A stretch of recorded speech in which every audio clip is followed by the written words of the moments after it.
Aujourd'hui au menu Paris et son architecture entre parenthèses. Paris? Vraiment? Oh non mais non.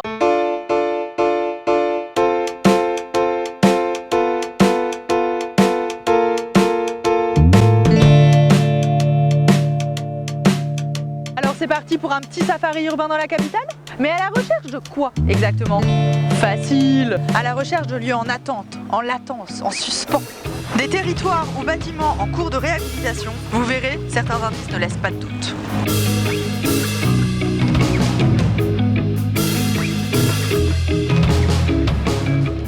Car il y a bien une chose qu'il faut garder à l'esprit quand on construit un bâtiment, c'est que ce dernier connaîtra de nombreux changements d'affectation et subira de lourdes transformations pour s'adapter aux normes et au temps qui passe.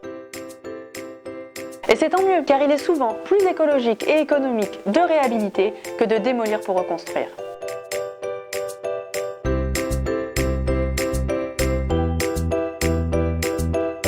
C'est pour ça que les petits plans d'aujourd'hui ne portent pas sur la réhabilitation en tant que telle, mais sur sa temporalité. Entre la décision d'un propriétaire de réhabiliter un bâtiment et l'ouverture réelle des portes à la fin d'un chantier, ça peut prendre des années. Et pendant ce temps-là, qu'est-ce qu'on a? Des cadenas ou des palissades ou ce genre de trucs. Sympa, non?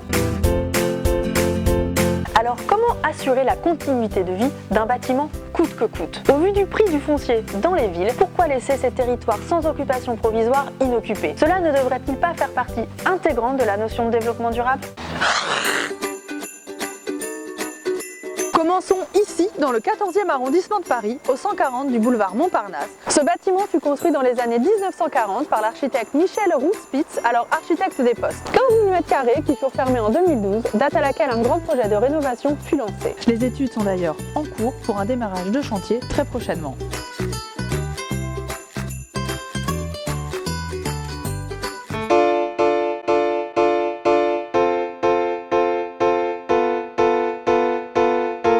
L'agence Artana, avec pour co-organisateurs Anna Oasis et Sébastien Loupeau, a décidé d'investir les lieux pour un temps limité et de créer le Lab 14. Une parenthèse artistique pour cet îlot, encouragé par la Postimo et Altrea Cogedim, acteurs du projet de rénovation, et évidemment avec le soutien de la mairie du 14e arrondissement de Paris.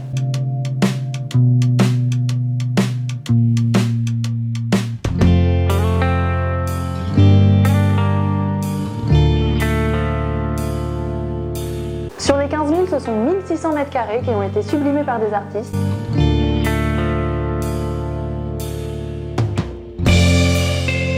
Et qui permettent au quartier de retrouver ses couleurs et son effervescence d'antan, quand les peintres et les amateurs d'art se retrouvaient dans les cafés du coin. Brancusi, Braque, Apollinaire, Picasso et j'en passe.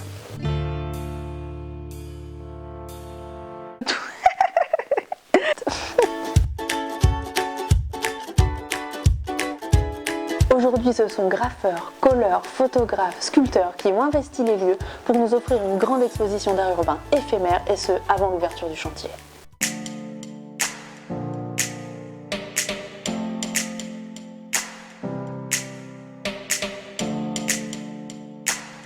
Mais attention, ici les portes restent ouvertes en permanence pendant le processus de création, nous permettant de découvrir les coulisses de leur travail et de voir évoluer leurs œuvres au fil des jours. Un vrai chantier urbain, ludique et pédagogique, le tout agrémenté d'happenings et de temps forts.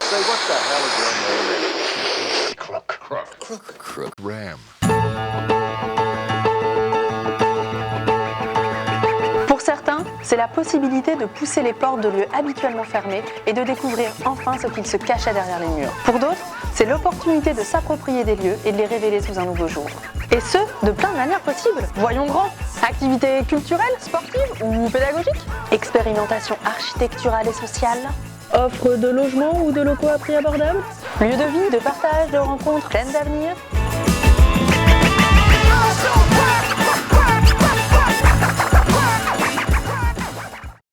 Au numéro 82 de l'avenue d'Antin-Rochereau, toujours dans le 14e arrondissement de Paris, se trouve le site de l'ancien hôpital Saint-Vincent-de-Paul. Ce site historique accueillit d'abord un noviciat de prêtres pour l'église catholique, puis un hospice des enfants trouvés de 1814 à 1930, avant de devenir un hôpital spécialisé dans les naissances et les soins aux enfants. En juillet 2010, c'est le début de la fin. Les urgences pédiatriques ferment leurs portes et à partir de 2011, l'hôpital déplace progressivement ses services pour cesser toute activité en 2014.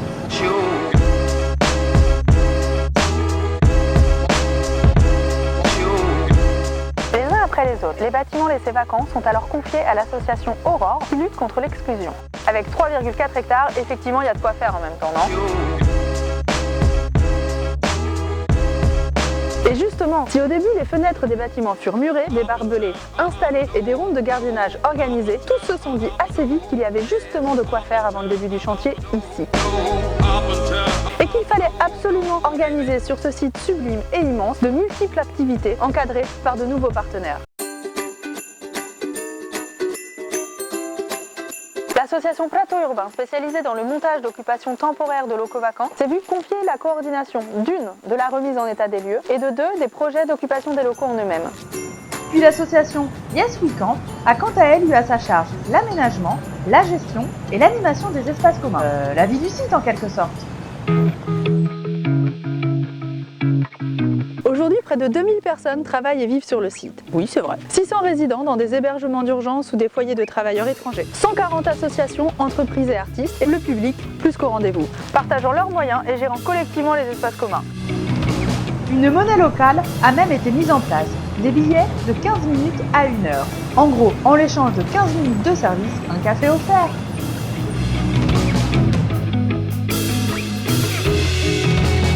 Tout cela a évidemment commencé par de sérieux défis techniques pour ouvrir les lieux en toute sécurité, sans remettre à neuf ce qui était appelé à être démoli ou transformé. Évacuation des déchets, lutte contre les nuisibles, sécurité incendie, installation électrique, chauffage, eau, internet, signalétique. La liste est longue et les autorisations certainement difficiles à obtenir. Hey, Mr. President! Ces espaces en latence offrent également un terrain d'expérimentation architecturale et sociale à une échelle réelle inespérée. Quelques exemples concrets ? L'agriculture urbaine par exemple. On peut trouver des jardins partagés, des ruches, un poulailler. Il y a même une serre aquaponique unique en son genre qui permet d'associer une culture hors sol et l'élevage de poissons dans un système en boucle. Économe, elle fonctionne en synergie avec le café-restaurant La Lingerie, les déchets de la cuisine nourrissant alors les poissons et la serre fournissant dans la continuité 24 salades par semaine. Et vous savez quoi ? Il y a même un camping. Des hébergements insolites de mai à octobre. Plutôt sympa quand notre Airbnb nous a lâchés, non ? Et côté création artistique, les grands voisins ne déméritent pas non plus. Ateliers, galeries d'art, création in situ, y a qu'à se promener et découvrir. Et il y a même une banya, une sorte de bain de vapeur chaude en plein milieu de l'espace public. Alors on y va ?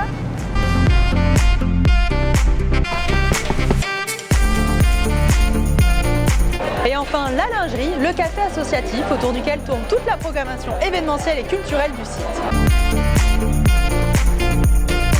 Bref, les grands voisins, c'est la plus grande occupation temporaire jamais faite, poussant plus loin que beaucoup avec succès la mixité et la diversité des populations sur un même site. Comme un laboratoire à ciel ouvert, tout ça nous montre que phasage d'opération et organisation transitoire seraient plus que compatibles, voire bénéfiques même. À la place du gâchis, c'est-à-dire l'oubli de ces lieux pendant un temps, ces espaces-temps inédits pourraient peut-être apporter des réponses aux enjeux de la ville de demain. Say, what the hell is your name anyway?